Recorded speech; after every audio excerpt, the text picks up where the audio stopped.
শুরু করিতেছি মহান আল্লাহর নামে, যিনি পরম করুণাময় এবং অত্যন্ত দয়ালু।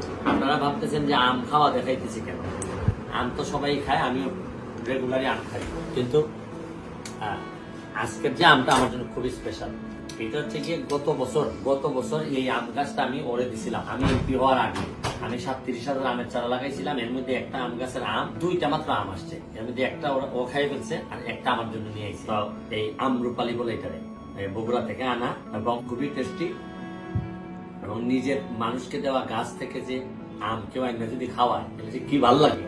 এই জন্য আমার কাছে মনে হচ্ছে আপনাদের সাথে শেয়ার করি। আপনারাও আপনাদের এলাকায় আম গাছ লাগান, বা যে গাছ লাগান এই ফসলটা খেয়ে যেতে পারেন।